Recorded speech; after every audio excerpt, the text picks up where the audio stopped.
The neon signs of Port Haven's underground market cast sickly shadows across Raven's face as he moved through the crowded bazaar. His worn leather jacket and scuffed boots marked him as just another drifter among the station's countless vagrants, but his eyes missed nothing as they scanned the illegal merchandise around him. He hadn't planned to visit the auction district. His business on Port Haven was supposed to be simple: deliver medical supplies, collect payment, depart. But rumors of something unusual had caught his attention. Whispers of a warrior unlike any other being sold to the highest bidder. The auction house was a converted cargo bay, its high ceiling lost in shadows.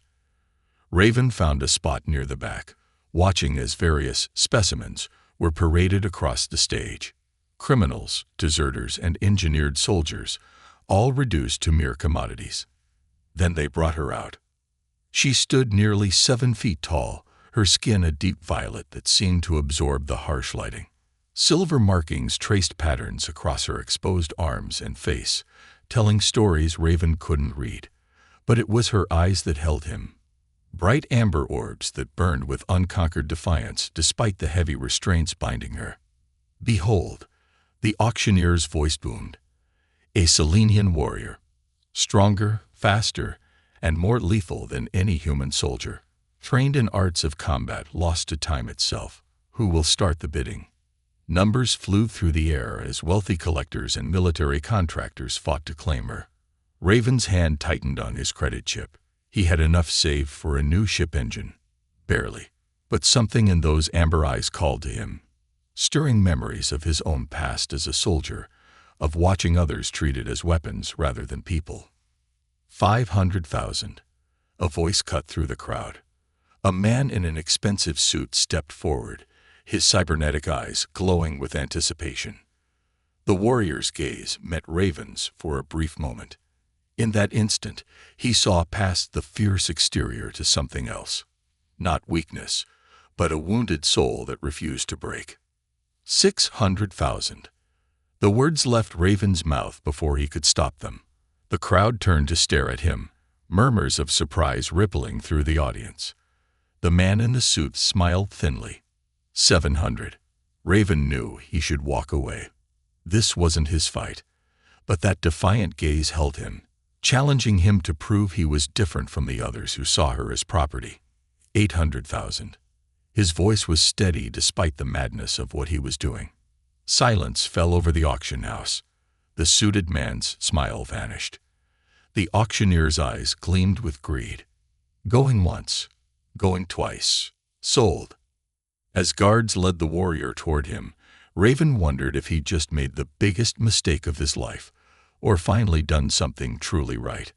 Her amber eyes studied him with calculated intensity as they approached.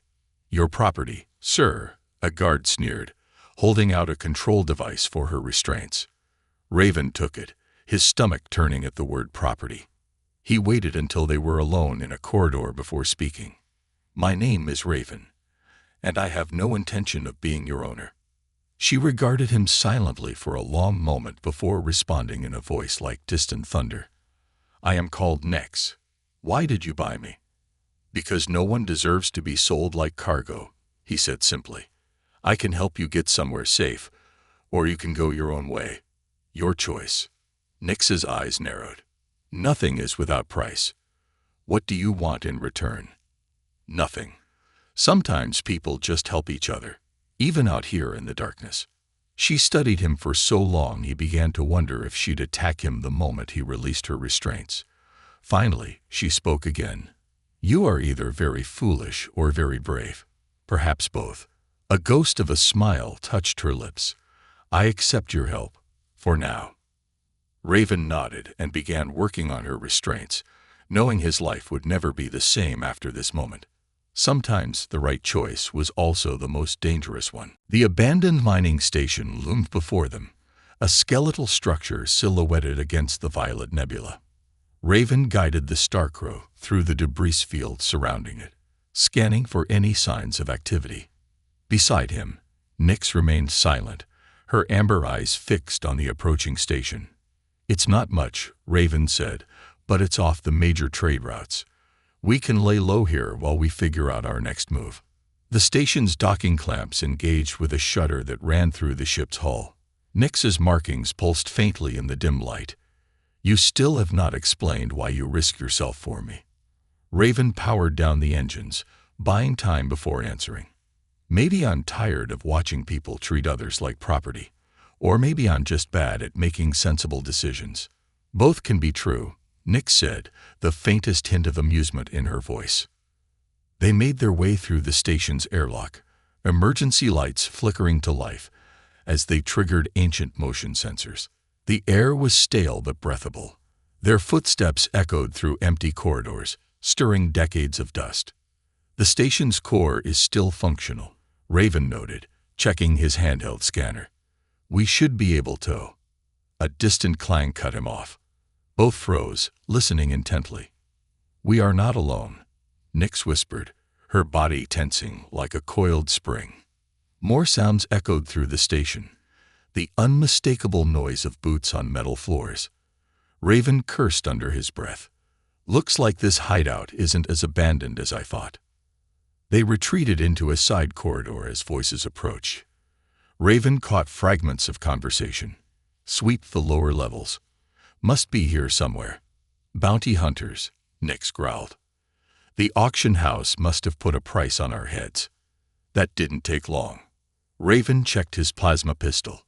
"How many can you sense?" Nix closed her eyes briefly, her silver markings gleaming. 6. No, 7. They are spreading out to search the station. 7 against 2. Could be worse. You are remarkably optimistic for someone about to die. Who said anything about dying? Raven grinned. I've got a plan. Your last plan involved spending all your money to buy a stranger. Fair point. But this one's better. He gestured toward the station's core. These old mining stations used electromagnetic pulse systems to break down asteroids. If we can reach the control room. Understanding flickered in Nexa's eyes. We could disable their weapons and communications. Exactly. Though we'll lose our equipment too. You would trust me in darkness, when I could easily kill me? Raven finished. Like you said, you've had plenty of chances already. A moment passed between them, heavy with unspoken words. Then Nix nodded. Lead the way. They moved through the station like shadows, avoiding the searching bounty hunters. Raven noticed how Nix matched his pace perfectly, anticipating his movements as if they'd fought together for years instead of hours. The control room's door was sealed, but Raven's old security codes, left over from his military days, still worked. Inside, dust-covered monitors sprang to life, displaying the station's systems. Company's coming, Raven muttered, hearing boots in the corridor. How's your hand-to-hand combat? Nix's markings pulsed with anticipation. Better than yours, I expect. Probably true. His fingers flew over the controls, preparing the electromagnetic pulse. Ready? The door burst open. 3 bounty hunters charged in, weapons raised. Nix moved like liquid starlight, disarming the first before he could fire. Raven ducked under a shot and slammed the pulse activation. Everything electronic died instantly. In the pitch darkness, Raven heard the sounds of combat. Quick, brutal, and efficient. When the emergency lights flickered back on, 3 unconscious bounty hunters lay on the floor. Nix stood unruffled, though her markings glowed brighter than before. Impressive, Raven said, collecting the dropped weapons. You should see me when I am actually trying. Was that a smile in her voice? They dealt with the remaining hunters similarly, using the station's layout to their advantage. When the last one fell, Raven and Nix found themselves back at the Starcrow, systems slowly rebooting after the pulse. Well, Raven said, running diagnostics, that hideout didn't last long. Any suggestions for our next destination? Nix was quiet for a moment. There is a place, a sanctuary moon where my people once lived, before we were weaponized. Few remember it exists. Sounds perfect. Raven began plotting the course. Just one thing. Are you suggesting this because you trust me, or because you need my ship? Perhaps, Nick said, settling into the co-pilot's seat. I am beginning to think those are not mutually exclusive. As they lifted off from the station, Raven glanced at his unusual companion. The violet nebula cast strange shadows across her features, making her seem both alien and somehow more human than ever. You know, he said, for someone engineered to be a perfect warrior, you've got a surprising sense of humor. And for someone who claims to make poor decisions, Nix replied, you are remarkably good at staying alive. The Starcrow accelerated away from the station, leaving the unconscious bounty hunters to explain their failure to the auction house. In the void between stars, an unlikely partnership was beginning to form, one that would challenge everything both Raven and Nix thought they knew about trust, freedom, and the true meaning of humanity. The sanctuary moon hung like a forgotten jewel in space, its surface a tapestry of deep purple forests and silver lakes. As the Starcrow descended through the atmosphere, Nix pressed her hand against the viewport, her markings reflecting the strange light of this world. It's been 3 centuries since my people walked these shores, she said softly. Before the corporations came, before they saw our potential as weapons. Raven guided the ship toward a clearing near what appeared to be ancient ruins. How long were you? He hesitated, searching for the right words. In their service. Nix's voice carried no emotion. 50 years. They kept us in stasis between conflicts, aging us only when needed. I was among the last generation before the rebellion. The ship settled onto the purple grass with a gentle thud. Outside, twin moons cast overlapping shadows across the landscape. Raven ran a system check before powering down. You mentioned a rebellion before. What happened? Nix was silent for so long he thought she wouldn't answer. When she spoke, her words carried the weight of buried pain. We were designed to be perfect warriors, but they forgot that perfect warriors can think for themselves. Some of us began to question, to remember what we once were. She stood, her tall frame casting a shadow across the cockpit. The corporations had a fail-safe neural implants designed to control us, but they underestimated our ability to adapt, to evolve. A group of us found a way to override the implants. We fought back. But something went wrong, Raven guessed. Betrayal. Nix said, the word sharp as broken glass. One of our own, afraid of freedom, warned them. They were waiting for us. My sisters fell, one by one, until only I remained. They decided to sell me as a warning to others who might resist. Raven absorbed this in silence, understanding now why she had seemed so surprised by his purchase, his offer of freedom. He was about to respond when the ship's proximity sensor chimed. We've got company, he said, checking the readings. 3 ships entering the atmosphere. Nix's markings pulsed with recognition. Selenian hunters. They must have traced our course. Friends of yours? The ones who betrayed us. Her voice was cold. They serve the corporations now, hunting down any who escape. Raven powered up the weapon systems. We can try to outrun them. Find another. No. Nix's eyes blazed with sudden intensity. I am tired of running. This place, these ruins, they hold secrets. Weapons our people left behind. If we can reach them, then we might have a chance. Raven nodded, understanding. What's the plan? The ruins contain an ancient defense system. If we can activate it. She was cut off by the ship rocking from a distant explosion. They're trying to box us in. Raven made a quick decision. How far to these ruins? 1/2 kilometer through the forest. Then we run. He grabbed his gear and the remaining weapons from their encounter with the bounty hunters. Better than being shot down in a stationary target. They exited the ship into the alien twilight. The purple forest loomed before them, its trees twisted into strange shapes by centuries of unnatural evolution. Behind them, the hunting ships were growing closer, their engines drowning out the eerie silence of the sanctuary moon. As they ran, Nix led the way with unerring precision, as if the path were encoded in her very DNA. The ruins grew larger, massive structures of black stone covered in glowing symbols similar to Nex's markings. "The entrance is ahead," she called back. "But they will have troops on the ground by now." As if in response, plasma fire erupted from the trees around them. Armored figures emerged, Selenian hunters in full combat gear, their own markings glowing with angry red light. "Traitor," one of them called to Nyx in a language Raven's translator struggled with. "You dishonor our purpose. Our purpose was never to be slaves." Nyx shouted back, her voice carrying across the clearing. To Raven, she said quietly, "Get to the central chamber. I will hold them here." "Like hell you will." Raven checked his weapons. "We started this together. We'll finish it together." A smile, her first true smile, flickered across her face. Then tried to keep up. What followed was unlike any battle Raven had ever seen.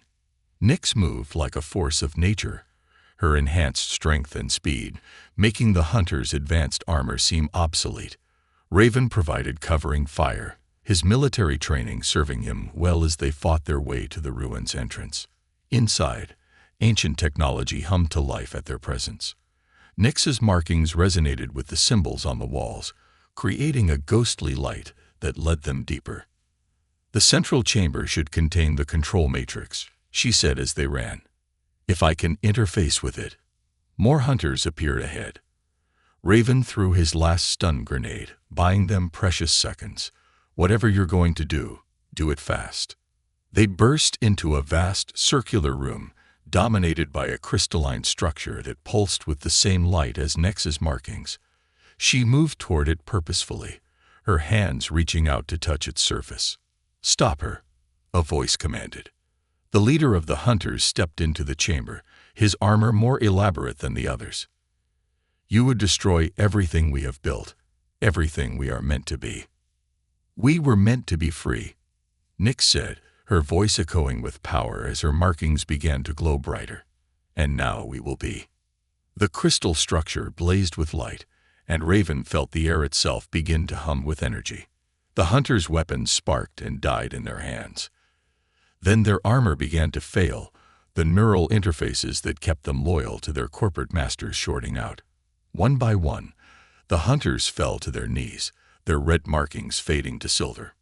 In their eyes, Raven saw confusion give way to recognition, then to understanding. "What did you do?" he asked Nyx softly. "Reminded them of who they really are." She turned to face the fallen hunters, her voice carrying both authority and compassion. "We were warriors once, protectors of our people. We can be that again, not as weapons, but as guardians of our own destiny." The leader of the hunters removed his helmet, revealing markings similar to Nyx. "The corporations will not stop hunting us." "No," Nyx agreed. "But now we can fight back. Together." As the hunters began to rise, their postures changing from hostile to respectful, Raven realized he was witnessing something historic, the rebirth of a people who had been enslaved not just in body, but in mind. Nyx turned to him, her eyes holding a question. "There will be more battles ahead. The corporations will not give up their weapons easily." "Well," Raven said, checking his depleted weapons with a grin, "I did say I was looking for a partner. Though you might have mentioned the whole liberating an enslaved warrior race part of the job description. Would you have done anything differently?" He looked at her, this magnificent being who had chosen freedom over servitude, compassion over vengeance, and knew the answer. Not a thing. The ancient ruins hummed with renewed purpose as plans were made and alliances formed. Outside, the purple forest stirred with a wind that felt like change, and the twin moons cast their light on what was no longer a sanctuary of the past, but a beacon of hope for the future. The corporate fleet darkened the sky above New Eden Colony, their massive ships casting shadows across the settlement's biodomes. Inside the colony's command center, Raven studied tactical displays showing overwhelming odds. 30 capital ships, he muttered, running scenarios through the battle computer. They're not taking any chances this time. Nyx stood beside him, her silver markings pulsing with barely contained energy. In the 3 months since liberating her people on the sanctuary moon, their movement had grown. Freed Selenian warriors had flocked to their cause, each bringing skills and knowledge stolen from their corporate masters. "They fear us," Nix said, watching as more ships appeared on the display. "Not for what we are, but for what we represent." Freedom has that effect on tyrants. Raven adjusted the colony's shield frequencies. "The outer defenses won't hold for long. Are your people ready?" She nodded. "The warriors are in position. The colonists have been evacuated to the underground shelters. New Eden had become their base of operations, its people offering sanctuary in exchange for protection. Now that decision would be tested. "Incoming transmission," the comm officer announced. "Corporate command." A hologram flickered to life in the center of the room. The figure that appeared wore an expensive suit and a cold smile. "This is Director Thane of the Combined Corporate Authority. You harbor fugitive assets in violation of interstellar commerce laws. Surrender them, and your colony will be spared." Raven stepped forward.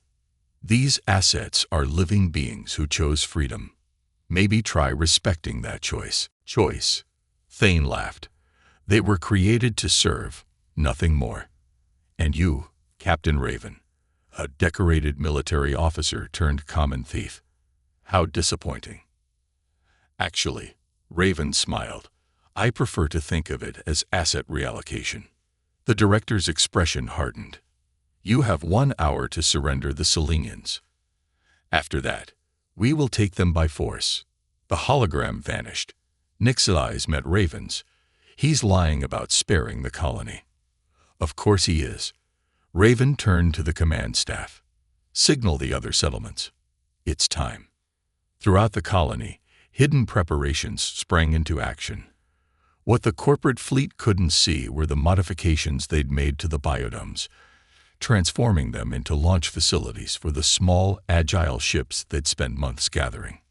Nix touched a panel, and her voice carried to all their forces. "Remember who you are. Not weapons, but warriors. Not slaves, but free beings fighting for all who would live free. Today we show them the difference." Raven watched her with pride and something deeper. In these months together, they'd become more than allies, each understanding the other's scars, each finding strength in the other's conviction. Fleet approaching orbital range. A sensor operator reported. "They're launching fighters." "Right on schedule." Raven activated his tactical display. "Launch our first wave. Let's give them something to chase." Small ships burst from hidden bays throughout the colony, drawing enemy fire. The corporate fleet's formation shifted, focusing on these apparent defenders. Exactly as planned.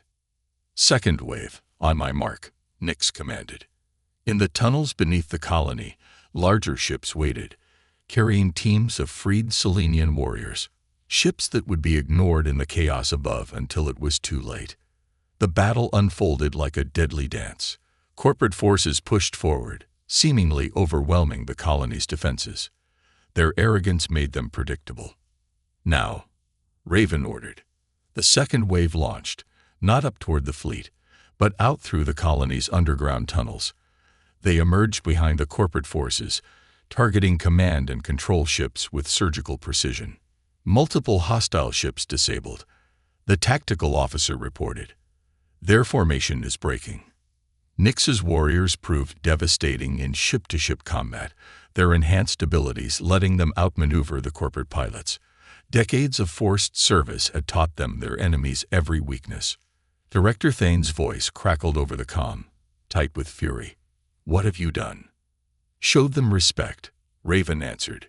"Try it sometime." Explosions blossomed in space as more corporate ships fell to the precision strikes.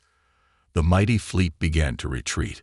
Their carefully planned assault turned into a rout by opponents they'd underestimated one final time. In the command center, cheers erupted, but Nix remained focused on the tactical display. "They will return." "Yes," Raven agreed. "But next time we'll be stronger. Word of this victory will spread. Others will join us." She turned to him, her golden eyes intense. "Why do you continue to fight for us?" Your debt, if there ever was one, has been paid. Raven took her hand, feeling the energy that coursed through her being. Because you showed me that freedom isn't just about breaking chains. It's about what you choose to do once they're broken. Outside, the shadows of the corporate ships receded, replaced by the natural light of New Eden's sun. A new day was dawning, not just for the Selenians, but for all who dared to dream of liberty. The garden levels of New Eden Colony bloomed with alien flowers, their bioluminescent petals casting soft light across the gathering. Freed Selenians mingled with colonists and representatives from a dozen worlds, their silver markings gleaming as they shared stories and hopes for the future. 1 year had passed since the Battle of New Eden. 1 year of building, growing, and proving that freedom was more than just a dream. Raven stood at the edge of the celebration, watching the results of their long struggle. Former corporate slaves now walked as equals, their warrior skills turned to protection rather than conquest. The colony had become a beacon, drawing others who sought to break free from corporate control. "You're brooding again," Nyx said, approaching silently despite her height. She wore formal robes that emphasized her alien beauty, though her warrior's grace remained unmistakable. "Just thinking," he replied, "about that day in the auction house. About choices." She studied him with those penetrating golden eyes. "Do you regret yours?" "Not for a moment." He gestured to the celebration. "Look what you've built here, what you've helped others build." "What we built," she corrected. "Together." Their conversation was interrupted by the arrival of Kira, one of the youngest freed Selenians. Her markings still showed traces of the red corporate conditioning, but they were fading with time. "The council is ready," she announced, barely containing her excitement. Nyx nodded. "Then it's time." They made their way to the colony's great hall, where representatives from across known space had gathered. Some were former corporate worlds seeking independence. Others were established powers interested in allying with the growing Selenian Free State. Raven took his place beside Nyx at the head of the assembly. The hall fell silent as she stepped forward to speak. "Once, we were weapons," her voice carried to every corner, shaped by others to serve their wars, their greed, their power. They thought they could own us, control us, define us. They were wrong. She gestured to the gathered audience. "Look around you. Every person here has a story of breaking free, of choosing their own path. Today, we forge those individual choices into something greater." Delegates rose as ancient Selenian symbols appeared in the air, a technological display that echoed their people's lost heritage. The Declaration of the Free Worlds took form, a covenant of mutual protection and respect. "We offer our strength not as weapons, but as guardians," Nyx continued. "Not as slaves, but as allies. The corporations sought to make us perfect warriors. Instead, we choose to be perfect partners in the cause of freedom." One by one, representatives stepped forward to add their signatures. Each flash of light represented another world choosing to stand with them, another people refusing to be controlled. Raven watched with pride as Nyx completed the ceremony, her markings resonating with the ancient symbols. She had transformed from a captive warrior into a leader who inspired others to find their own strength. Later, as the twin moons rose over New Eden, they stood together on a balcony overlooking the colony. Ships moved in and out of the spaceport. Traders, diplomats, and refugees seeking shelter under their protection. "The corporations won't give up," Raven said. "They'll try to break this alliance." "Let them try." Nyx's voice held no fear. "We're stronger together than they ever made us apart." He turned to her. "You know, when I bought your freedom that day, I never imagined it would lead to all this." "No." Her lips curved in a smile. "Then why did you do it?" "Because some things are worth any price." He took her hand, feeling the energy that always sparked between them. "Some people, too." Her markings pulsed with emotion as she drew him closer. "Then perhaps it's time I told you what your freedom is worth to me." Above them, stars scattered across the night sky like scattered hopes made real. Each point of light represented another world waiting to be freed, another chance to prove that the strongest chains were those chosen, not imposed. In the end, their greatest victory wasn't defeating the corporations or building alliances. It was showing that true strength comes not from power over others, but from the power to choose one's own path and to help others find theirs.